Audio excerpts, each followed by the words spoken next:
ॐ भूर्भुवः स्वः तत्सवितुर्वरेण्यं भर्गो देवस्य धीमहि धियो यो नः प्रचोदयात् ॐ शांति शांति शांति. Namaskar my dear friends, this is video number 8 on Katha Upanishad. This video starts with chapter number 3 verse number 12.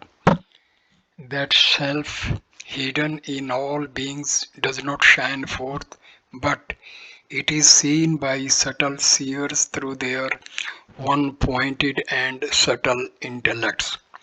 Hidden Vedantists give the illustration of the sun, which, though a fiery orb and many times larger than the earth, can be hidden by a patch of cloud, its effulgence even then remaining undimmed.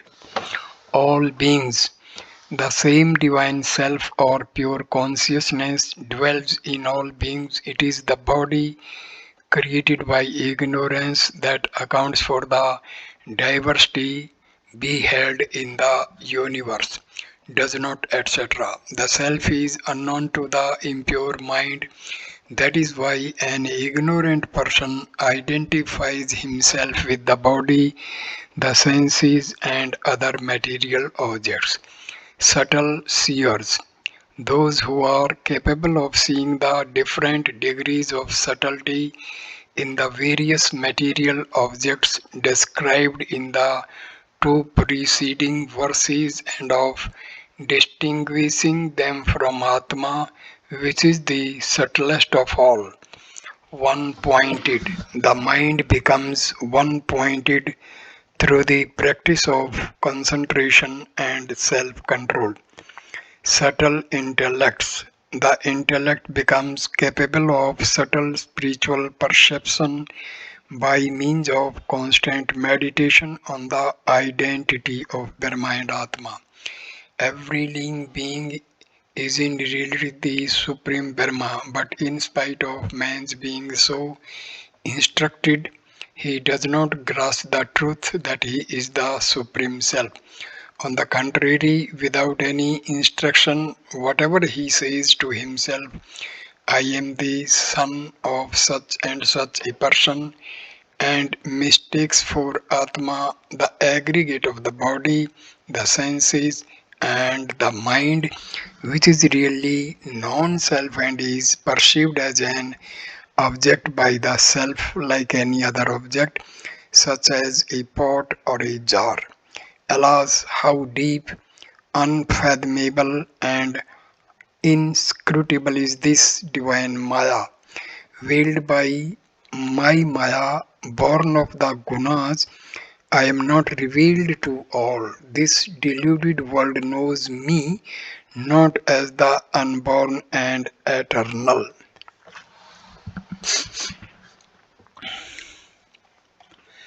The method of absorption into Brahma is the reverse of process of manifestation. Verse 13. The wise man should merge his speech in his mind and his mind in his intellect. He should merge his intellect in the cosmic mind and the cosmic mind in the tranquil self. Should merge, etc. The reference is to the practice of yoga. The activities of the senses should be stopped and the attention directed to the mind. Then the mind should be drawn into the buddhi or discriminative faculty. Next, the aspirant should sink the buddhi into the cosmic mind or Hiranyagarbha. In other words, he should make his mind as pure as the cosmic mind, which is free from all notions of discrete individuality. Last, the then veil of the cosmic mind should be rent and the seeker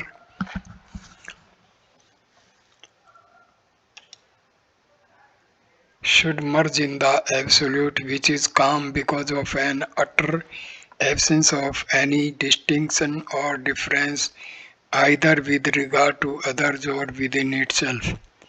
Speech stands for all the sense organs. Intellect. The buddhi reflects the radiance of Atma more than does the mind or manas. Merge his intellect, etc. The intellect is the upadhi or limiting adjunct of the jiva or individual soul, that is to say, Atma. When conditioned by the buddhi, appears as the individual soul. In this stage of discipline, the soul loses its individuality in the cosmic soul and becomes one with it. Hiranyagarbha is associated with the upadhi of the cosmic body and mind. Tranquil self, the unchanging and inmost self of all, which is free from attributes and is the unaltered witness of the changes that take place in the body and the mind. Like a beneficent mother, the Upanishad exhorts all to cultivate self-knowledge because that alone leads to a peace and blessedness. Verse number 14. Arise, awake, approach the great and learn. Like the sharp edge of a razor is that path, so the wise say hard to tread and difficult to cross. Arise, that is to say, from the sleep of ignorance which conjures up dreams of worldly objects and is the seedbed of all misery. The great illumined teachers learn the knowledge of one's identity with Brahma. That path, the path of knowledge and discrimination which leads to Brahma. A confused traveler in the desert sees a mirage and runs towards the water in the vain expectation of quenching his thirst.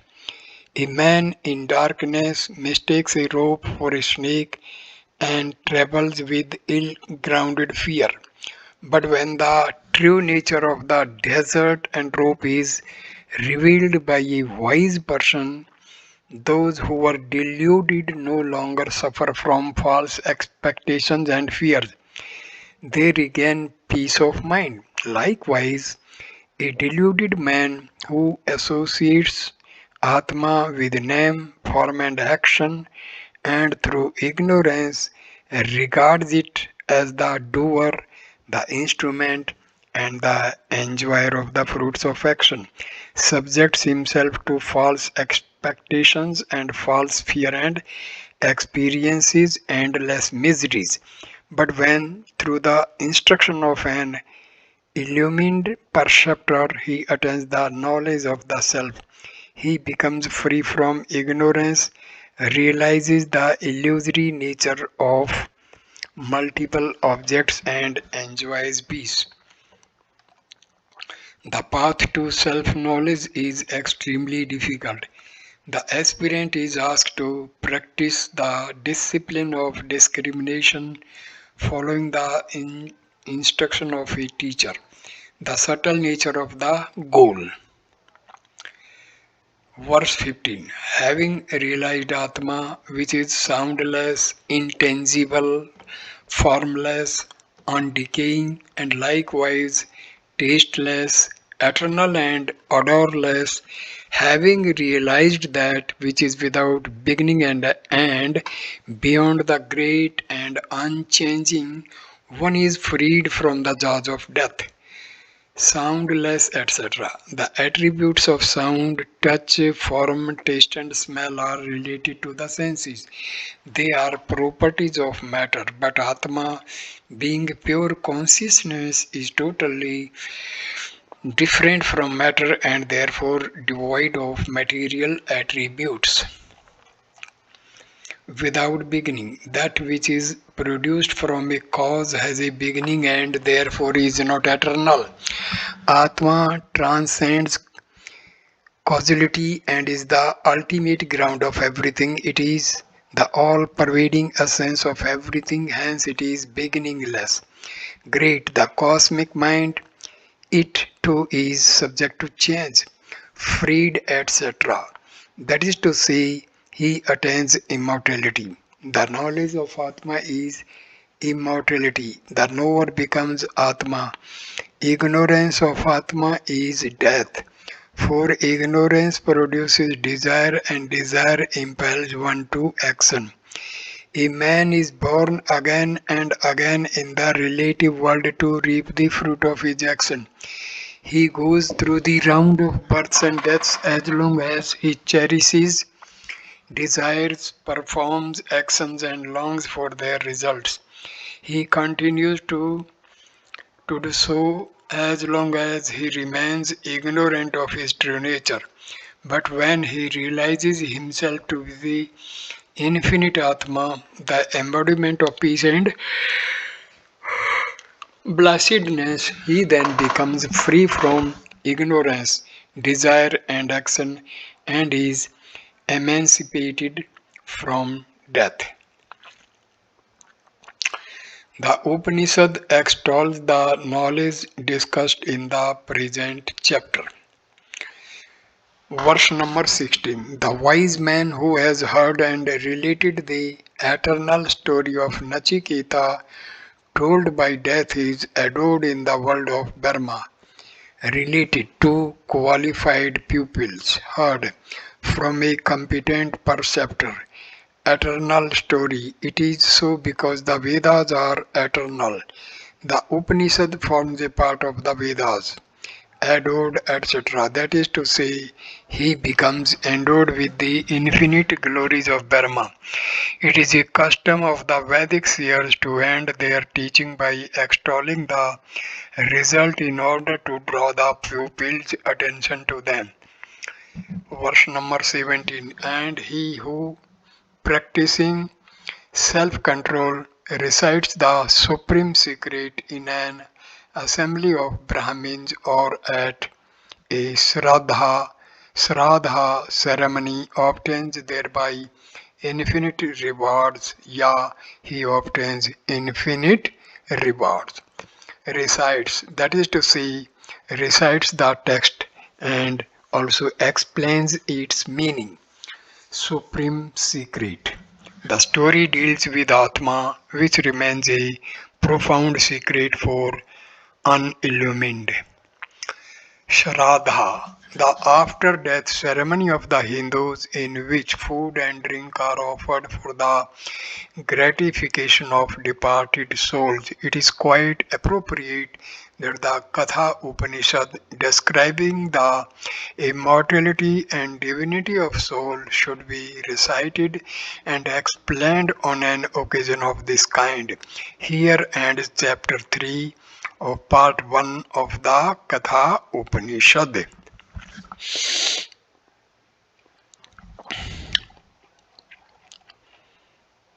Part 2 of Katha Upanishad, chapter 1.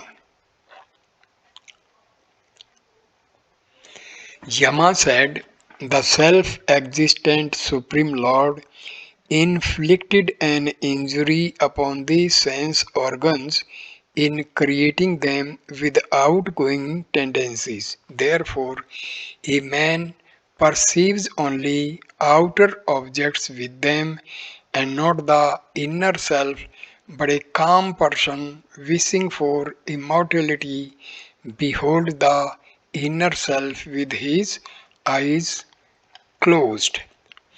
The self-existent, etc. The Lord who is one and without a second is always independent of everything. He is not accountable to anyone for his actions. Inflicted, etc. The experience of outer objects and not the inmost self by the sense organs is kind of injury done to them by the Lord himself when he created them and turned them outward. The word in the text may also mean killed as long as the sense organs experience outer objects, they are deprived of the knowledge of the Lord. This may be regarded as a kind of death for them. People with worldly desires do not even seek the knowledge of the Lord and thus fall victims to ever recurring death. Immortality, deathlessness, or eternity is the very nature of Atma, inner self. Etymologically, the word Atma means the inner spirit which pervades and absorbs all, which experiences all, and whose reality remains unbroken forever, with his eyes, etc. That is to say, by turning away the senses from other objects, the eyes here represent all the sense organs. It is not possible for a man to experience at the same time both the external world and the inmost self. The discipline of self control by which he realizes the inmost self may be compared to the turning back of the downward course of a swift river.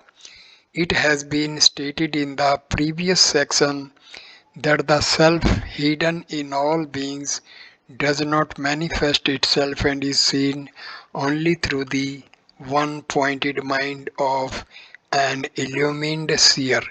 What is the obstacle to self knowledge? If the nature and the cause of the obstacle are known, one can then try to remove it. The natural tendency of man to dwell on external objects which are other than the self is an obstacle in the path of self-realization. This is called avidya or ignorance. Another obstacle caused by ignorance of the self is the longing to enjoy material pleasures here on earth and in heaven after death. Ignorance and desires are then the two chief obstacles to self knowledge. Verse 2 of chapter 1 of part 2 of Katha Upanishad.